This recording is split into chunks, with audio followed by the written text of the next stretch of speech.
Well, pretty cool thing. This is coming from Vanderbilt University, and one of their assistant professors of electrical engineering and computer science is applying artificial intelligence to address how the essential public transit systems of Nashville and Chattanooga, Tennessee can maintain social distancing protocols and proactively plan bus routes and schedules in response to COVID-19. Now, one of the things we've talked about before in public transit is the fact that down ridership is leaving a lot of, especially in my area, the local bus lines, having a tremendous funding problem and trying to figure out which lines they want to cut, which could probably affect essential workers who largely tend to be using public transit. And it means more cars on the road. And since a lot of those might be older cars, more pollution as well. So if we can find a way to kind of use machine intelligence to figure out how do we get these buses occupied by the most amount of people while maintaining good social distancing, and how is demand fluctuating and changing so we can schedule things appropriately, which should allow us to have a more efficient and cost-effective public transportation system. Right now, it's limited just to Nashville and Chattanooga. So WeGo Public Transit and CARTA, you guys get to be the test cases, but hopefully we're going to hear more about this in the future. So what do you guys think? Yeah, I think that's a great idea. In times like this, if you can come up with something that's more efficient, that allows you to save money and still serve the need, that's exactly what you should be pushing for. So and on that respect, it's great. I hope they can find a way to do it without saying, we have to kill 40% of the routes, but I applaud the effort. Yeah, I think the fact that one of the goals is to identify better seating strategies, identify and it even mentions maybe even adding routes or adding buses on routes in order to allow people to socially distance.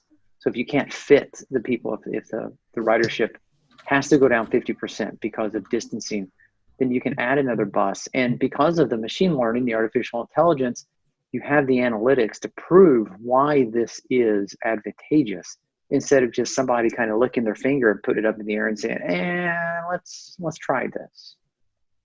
Exactly. Yes. If the system is not, if the system is trained properly and doesn't have any inherent bias into it, it's probably going to do a better job than any human, even somebody who's dedicated to doing a good job, because they won't get bored. It won't accidentally overlook stuff. Yeah. We talked about, ridership being down, and maybe the answer isn't cut a bus line. Maybe it's go from a large, I don't know how many they seat, 60, 70, 80 seat bus, and go down to a smaller shuttle almost kind of bus. Maintain the line, but just change the bus that's driving the line. Or merge two schedules together. So, the 56 and the 12 bus might actually be the same one now. Mm-hmm, exactly. Yeah, it might be interesting to see if we get 4 buses per hour, but not full long buses, but shorter shuttle buses. Yeah. I mean, they could save on maintenance and fuel by doing that, assuming you've got the spare fleet for that. Yeah, I mean, smaller buses are cool, and what you want with mass transit is frequency. You need consistency. A bus that comes once every 2 hours isn't as nearly as useful as one that comes 4 times an hour, because if it does, you don't want to have to be somewhere 2 hours early or late for where you're going. But of course, that adds complexity, right? More vehicles to maintain, more vehicles on the road, but they're smaller, hopefully more efficient. But one of the largest expenses is driver pay. So if you can automate it and eliminate the staff, and then if there's an event happening where you need to throw a bunch of more buses onto the network for a sports game, if they ever have sports again, it doesn't cost you extra labor. Just push a button and the buses go out. Yeah, one thing about throwing AI at a problem is that it often comes up with novel solutions that people haven't thought of before.